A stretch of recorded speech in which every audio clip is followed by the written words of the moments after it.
मेरा नाम अंजलि प्रिया है और आप देख रहे हैं खबर यात्रा। अभी मैं यहाँ पे कन्नाट प्लेस में हूँ। यहाँ पे हम बात करेंगे दिल्ली में क्या कुछ काम हुआ है, इसको लेकर रेखा गुप्ता ने जो अभी 1 साल में काम किया है, इसे जनता कैसे देख रही है, इसे लेकर हमारे साथ है सरदार जी। क्या नाम हुआ सरदार जी? मेरा नाम इंद्रदेव। क्या कहिएगा अभी जो दिल्ली में काम हुआ है, काम 1 साल में रेखा गुप्ता ने क्या किया, इसे कैसे देखते हैं? रेखा गुप्ता जी बहुत अच्छा काम कर रही हैं, मैं धन्यवाद देना चाहूँगा। और सिखों के लिए भी बहुत कुछ वो डेवलपमेंट का काम कर रहे हैं। उनको जो है जो दुख मिला था उसको जो है कुछ नौकरी जो है दिलाने का भी काम कर रहे हैं। और यहाँ डेवलपमेंट देखिए बड़ा जो शहर होता है ना, उसका जल और वायु दूषित होता है। तो दिल्ली में 11 साल तक जो नरक बनाने का केजरीवाल जो काम किया था, उसको धीरे धीरे जो है स्वर्ग बनाने का काम कर रहे हैं रेखा गुप्ता जी। तो हम लोग बहुत प्रसन्न हैं। कोई 10 में बोलेगा 10 नंबर, तो हम 10 में 10 नंबर देंगे। लेकिन रेखा गुप्ता के काम को लेकर अपोजिशन लगातार हमलावर रहती है। जैसे कि अगर वो बात करें, हेल्थ के ऊपर बात करें, वो कहती हैं जितना मोहल्ला क्लिनिक था उसे शट डाउन करने का काम, उसमें जो मेडिसिन है वो कम पहुंचाने का काम फिलहाल रेखा गुप्ता कर रही है। हालांकि उनका उल्टा दावा था पहले, अब वो दावे के बिल्कुल उलट काम। आप एक बार आरोग्य मंदिर में जाके देखिए, पहले जो उनका मोहल्ला क्लिनिक था उसमें कुत्ता रोता था, वहाँ पर नशेड़ियों का उत्पात था, लोग बीड़ी पीते थे, नशा करते थे जाकर के वहाँ। तो वो मोहल्ला क्लिनिक में नकली दवाई बांटने का काम करता था केजरीवाल, जिससे कई लोग जो है बेमौत मर गए।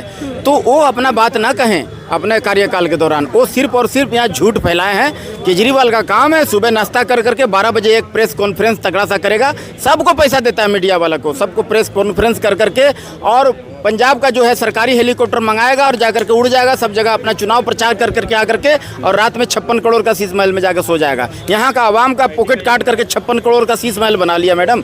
और उसके बाद में 5-5 करोड़ का पर्दा, 5 करोड़ का टॉयलेट। अब वो 56 करोड़ का शीश महल अब तो नहीं, अब तो वहाँ पे कोई और ही रह रहे हैं। रहे न रहे, पब्लिक का पैसा तो बर्बाद कर दिया ना। पब्लिक आपको बनाया था डेवलपमेंट करने के लिए, दिल्ली को दुरुस्त करने के लिए बनाया था। आप वो पैसा को लेकर के चोरी करके आप जो है अपना घर बना लिए, 7 पोस्ट दुरुस्त कर लिए।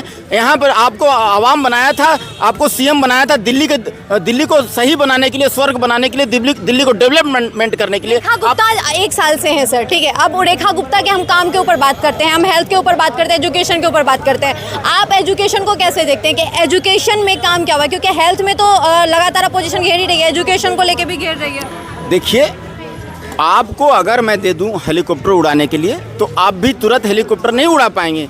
रेखा गुप्ता जी कभी बाप जन्म में सीएम नहीं थे, अभी सीएम बने हैं। बहुत सारा चीज़ उनको सीखना है, 2-2.5 साल लग जाएगा तो सीखने में। कहाँ कहाँ चोरी डकैती करके, कहाँ कहाँ गड्ढा करके केजरीवाल रखा है, कहाँ कहाँ लूट के रखा है, उसको समझने में 2 से 2.5 साल लग जाएगा। बच्चा भी पैदा लेता है तो तुरंत दौड़ने नहीं लगता है, 9 महीना लगता है उसको। बच्चा 9 महीना के बाद जन्म लेता है, उसके बाद जो है 2-2.5 साल लग जाता है उसको पालने पोसने में।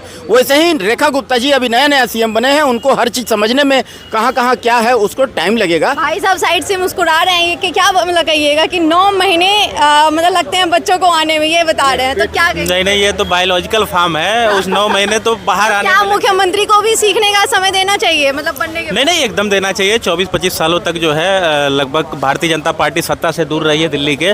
तो देखो, जैसा लगभग आप समझो कि जो दिल्ली सरकार है सारे विकास के काम करती है। एमसीडी में रही है बीजेपी, ऐसा नहीं है, वहाँ पे भी काम किया है इन्होंने। लेकिन अब रेखा गुप्ता जी जब से आई हैं, जब से सरकार बनी, आप सबसे बड़ी समस्या होती तो वाटर लॉगिंग की। आप देखो बरसात हुई है धड़ल्ले से, लेकिन कहीं पे पानी लगा हुआ नजर नहीं। ये मिंटो रोड सबसे बड़ा उदाहरण है। मैं आपको कहता हूँ, आप जाओ अपने कैमरामैन को साथ लेके, वहाँ पे आप रिपोर्टिंग करो। पहले क्या है, 2 दिन की बरसात में मिंटो रोड पे इतना पानी लग जाता था, लोग तैर के, वो कारें तैरती थी वहाँ पे। लेकिन आप देखो बहुत अच्छे से वहाँ पे यातायात, तो पहली बात तो ये पास हो गई, पहली परीक्षा में अपनी जो है ये पूरी तरीके से पास हो गई। आगे आप देखना, पर्यावरण प्रदूषण हो गया, तमाम चीज़ें। अभी जैसे कुछ विपक्ष सवाल उठाता था कि ये जो महिलाओं के लिए सम्मान निधि जो ये देने वाली थी 2,500 रुपये, अब देखो रक्षाबंधन पे इन्होंने महिलाओं के लिए ये देना शुरू कर रही हैं। तो चीज़ें जो है धीरे धीरे सब चीज़ें अप्लाई होंगी, सब काम होंगे। जितने भी मैनिफेस्टो बीजेपी ने वादा किया है वो वादे पूरे होंगे।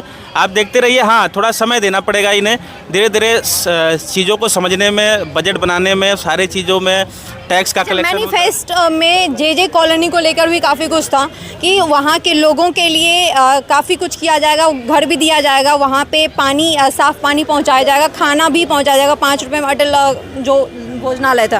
तो इसकी व्यवस्था फिलहाल दिल्ली में कितना देखते हैं आप? बहुत, देखिए अटल जो कैंटीन है बहुत अच्छे से प्रॉपर चल रही है। बड़े ज़रूरतमंद जो रैन बसेरे में लोग रहते थे, जिनको प्रॉपर खाना नहीं मिल पाता था, वो चीज़ें लोग वहाँ जाके अपना अटल कैंटीन में सुबह शाम खाना खा रहे हैं। दिल्ली में तमाम मजदूर वर्ग हैं जिनके पैसे जो है वो रहने के लिए नहीं है, वो नहीं है, सारी चीज़ें उनको खाने पीने की व्यवस्था हो जाती है। बहुत बढ़िया चल रही है अटल कैंटीन। और आप देखो, चाहे आरोग्य मंदिर चला रहे हैं, इसमें भी मोहल्ला क्लिनिक से तो बहुत बढ़िया चल रहा है। दवाएं हैं उपलब्ध है, सब कुछ उपलब्ध है। पहले तो दवाएं नहीं होती थी। बीमार पड़ते हैं तो मोहल्ला क्लिनिक जाते हैं? नहीं, मैं मोहल्ला क्लिनिक नहीं जाता हूँ। मैं, हाँ, आरोग्य मंदिर वगैरह जो है मैंने देखा है, लोग जाते हैं तो पता है हमें जो है। मैं बीमारी नहीं पड़ता पहली बार। कभी परिवार में कोई बीमार पड़े तो? देखिए, तमाम लोग जाते हैं, वो बताते हैं, अपना फीडबैक बताते हैं, तो हमें पता चलता है। अच्छा, लेकिन आपके घर में कोई बीमार पड़े तो आप लोग मोहल्ला क्लिनिक नहीं जाते? नहीं, वो छोटी चीज़ों के लिए। कोई गंभीर रूप से बीमार पड़ेगा तो आदमी नहीं, हाँ, छोटा मोटा दवा लेना तो जा ही सकता है, वहाँ पे कोई दिक्कत नहीं है। अच्छा, तो आप लोग जाते हैं? नहीं, मैं तो अभी तक नहीं गया हूँ। फिलहाल लोग बताते हैं। आरोग्य मंदिर हो गया ना, वो मोहल्ला क्लिनिक नहीं है। ठीक है, तो देखिए अभी आरोग्य मंदिर के ऊपर बात हो रहा था, एजुकेशन के ऊपर बात हो रहा है। हम क्राइम के ऊपर बात करें तो महिलाओं को लेकर क्राइम जो है दिल्ली में बढ़ गया है और लगातार इस पे बात भी हो रही है। इसे लेकर क्या कहेंगे और कैसे देखते हैं कि क्या भाजपा फेल है क्राइम को रोकने में? देखिए, क्राइम को अगर रोकना है तो इसके लिए जो पुलिस है हमारा दिल्ली पुलिस को थोड़ा सा छूट देना पड़ेगा। जैसे उत्तर प्रदेश का मॉडल है, महाराज जी ने, माननीय योगी जी ने थोड़ी सी छूट दी पुलिस को कि हमको क्राइम नहीं चाहिए, महिलाओं के ऊपर अत्याचार नहीं चाहिए, छेड़छाड़ नहीं चाहिए, उनके साथ जो भी बदसलूकी करता है उसके जिम्मेदार आप हो। आप कैसे निपटाओगे आप बताओ हमको। तो थोड़ा सा ये छूट देनी पड़ेगी। देखिए, क्राइम तभी रुक पाएगा जब जो सुरक्षा कवच है हमारा वो सही काम करे। आप छूट देने का मतलब क्या कह रहे हैं? क्या कोई रोक रहा है पुलिस को काम करने से? क्या आप छूट देने का मतलब ये है कि डायरेक्टली किसी को पकड़ो और शूट कर दो? नहीं, मैं ये नहीं कह रहा हूँ, लेकिन जिसकी बहन बेटी को लोग पकड़ते हैं, छेड़ते हैं, उसके दिल से पूछो, उस बहन से पूछो, उस बेटी से पूछो जिसके साथ बदसलूकी होती है, वो वही समझ सकती है दर्द, वो पीड़ा वही जानती है। तो पुलिस को इतनी छूट तो होनी ही चाहिए कि ऐसा सबक सिखाओ कि वो जीवन में दोबारा किसी बेटी को छेड़े ना, उसके साथ किसी के साथ बदसलूकी ना करे। आपको लगता है सर कि पुलिस को मतलब यहाँ पे दिल्ली में काम करने से रोका जाता है? नहीं, देखिए, सबसे बड़ी बात है पुलिस को रोकता कोई नहीं है। लेकिन दिल्ली पुलिस सेंटर के अंडर है और 2014 से पहले भी सेंटर के अंडर थी। ठीक है ना, मैं पुलिस को गलत नहीं कह रहा हूँ, लेकिन पुलिस की आदतों को गलत कह रहा हूँ क्योंकि वो है कांग्रेस वाली। अच्छा, मतलब आप ये कह रहे हैं कि 2014 के बाद से पुलिस में आदतें जो हैं अभी तक सुधरी नहीं है? हाँ, बिल्कुल, क्योंकि पुलिस गलत नहीं है, लेकिन सबसे बड़ी बात है उनको छूट पहले क्यों नहीं दी? जवाबदेही तय होनी चाहिए। उनकी जवाबदेही तय होनी चाहिए क्योंकि पहले कांग्रेस ने उनको जवाबदेही तय नहीं करने दी। और अब अगर यहाँ पे कोई अपराध हो रहा है, मैं अपराध को सपोर्ट नहीं कर रहा हूँ, अगर कोई अपराध हो रहा है तो आज के विपक्ष का क्या कहना होता है, सरकार, पुलिस किसकी है? अबे 2014 के बाद की पुलिस देख रहे हो, जो 2014 के पहले की पुलिस भी देखते वही पुलिस थे। इलेक्शन कमीशन आज भी क्या कह रहे हो, इलेक्शन कमीशन पहले भी वही था, सिर्फ सीट चेंज हुई है, व्यक्ति चेंज हुआ है, लेकिन कमीशन वही है। अच्छा, रेखा गुप्ता के बात को लेके अभी हम लोग कह रहे थे, क्राइम को लेके बात कर रहे थे, तो सर का कहना है कि 2014 से जो पुलिस थी वो कांग्रेस की थी, इसी वजह से उनका आदत जो है बदला नहीं है और अभी भी क्राइम रेट ज़्यादा है दिल्ली में। क्या कहेंगे इसको? अंग्रेजों के समय में यहाँ का प्रशासन थी ना, अंग्रेजों के समय में यहाँ का आवाम को कोड़ा मारती थी और गुलाम समझती थी, कुत्ता समझती थी, बोलता डॉग इज नॉट अलाउड, ऐसे करके बहुत जगह लिखा रहता था ना। तो ये वही पुलिस प्रशासन का कानून अभी भी चल रहा है, अंग्रेजों जमाने वाला। सिर्फ दिल्ली में ऐसा चल रहा है या पूरे भारत में है भाई, पूरे भारत में। यूपी में चीजें अच्छी हैं। करोड़ों कानून जो है ना, करोड़ों कानून जो बनाया है कांग्रेस देश का अगेंस्ट में, सैकड़ों कानून जो बनाया है देश का अगेंस्ट में, देश को बर्बाद करने के लिए कांग्रेस, उसको रीइंस्टॉल करने की जरूरत है। रीइंस्टॉल कब होता है? देखिए, जब तक आप जो है ना ये रेखा गुप्ता कर रही हैं ऐसा? नहीं, मेरी बात तो सुनिए आप, लेट मी कंप्लीट। जब आपके पास में बहुमत नहीं है ना, तो आप रीइंस्टॉल करने छोड़ दीजिए, नया कानून पास कराने के बाद छोड़ दीजिए, संशोधन भी नहीं कर सकते कानून में।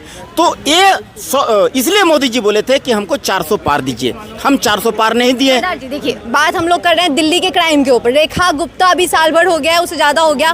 क्या दिल्ली में क्राइम रेट बढ़िया है? क्या बेटियों के लिए दिल्ली सेफ है? लगातार जो रिपोर्ट आ रही है वो यही कह रही है कि बेटियों के लिए दिल्ली सेफ नहीं है। इसे रेखा गुप्ता कैसे सही करे? क्या भाजपा फेल है? भाजपा क्यों फेल रहेगा? सब जगह यही हाल है, खाली दिल्ली की बात क्यों करते हैं आप? दिल्ली सबसे, इंडिया का सबसे ज्यादा क्राइम रेट दिल्ली में है सर। यहाँ भीड़ भाड़ ज़्यादा है, ज़्यादा खुड़ापाती लोग आ गए हैं। देखिए, जहाँ ज़्यादा भीड़ भाड़ वाला क्षेत्र रहता है वहाँ ज़्यादा चोर चबाड़े लबाड़े लोग आ जाते हैं, तो यहाँ पर जो है ना ज़्यादा क्राइम हो रही है। लेकिन नियम कानून तो सब जगह पूरा ऑल ओवर इंडिया में एक ही संविधान चल रहा है ना। दिल्ली में किसको होना चाहिए सुरक्षा के नाम पे? अगर केजरीवाल बेहतर थे? केजरीवाल बेहतर थे। केजरीवाल बेहतर होते तो एक महिला के रेप के लिए एक नाबालिग, जिसको नाबालिग कहते हैं, जुवेनाइल कोड के छूटने के बाद उस बच्चे को 10,000 रुपये सिलाई मशीन न देता। सबसे बड़ी बात है, उस बच्चे ने, जिसको बच्चा कह रहे हो, मैं कहता हूँ जुवेनाइल का तो काम ही खत्म कर दो। मतलब एक उम्र के बाद 18 साल होने के बाद अगर वो जेल में है, उसका 2 साल इंतजार करो, खिलाओ पिलाओ, उसके बाद उसको कुटापा चालू करो। सबसे बड़ी बात है, उस जुवेनाइल ने, उस अपराधी ने सबसे घिनौना काम किया था, आपको शायद ध्यान हो। ठीक है, तो आप ये कह रहे हैं कि दिल्ली में रेखा गुप्ता भी सुरक्षा के नाम पे बढ़िया नहीं है, केजरीवाल जी भी अच्छे नहीं है, किनको होना चाहिए अगर सुरक्षा के नाम पे? मैं लाल किले की प्राचीर से अब 2029 में बाबा योगी बोल दें, भारत के देशवासियों, बस बाबा योगी ही बेहतर कर सकते हैं। वैसे देश के लिए, देश के बहुत बढ़िया है, यूपी के लिए नहीं, देश के लिए बहुत बढ़िया है। अच्छा, स्वास्थ्य के मामले में दिल्ली में कैसा काम कर रही है रेखा गुप्ता? देखिए, जैसे अभी कांग्रेसियों ने भी बोला, सॉरी विपक्ष ने, जो केजरीवाल के दिल्ली के अंदर इतने का घोटाला स्वास्थ्य विभाग में। भैया एक बात बताइए, 1.5 साल लगभग होने वाला है रेखा गुप्ता को। उससे पहले स्वास्थ्य मंत्री कौन था? सौरभ भारद्वाज थे, शायद आपको पता होगा, ठीक है ना, वही थे ना। तो कोटेशंस किसके टाइम की पास है? वो उन्हीं के टाइम की है ना। घोटाले किसके हैं? उजागर किसने किए? रेखा गुप्ता ने। लेकिन वो ये कह रहे हैं कि जो शटडाउन है या कम मेडिसिन पहुंचाने का काम है, ये रेखा गुप्ता की गवर्नमेंट में हो रहा है। और नकली या एक्सपायरी मेडिसिन पहुंचाने का काम किसके गवर्नमेंट में हो रहा था? केजरीवाल की गवर्नमेंट में हो रहा था ना। देखिए, यहाँ पे जनता लगातार आरोप लगा रही है कि अगर हम बात करें रेखा गुप्ता गवर्नमेंट की, तो यहाँ पे रेखा गुप्ता गवर्नमेंट लगातार काम अच्छा कर रही है।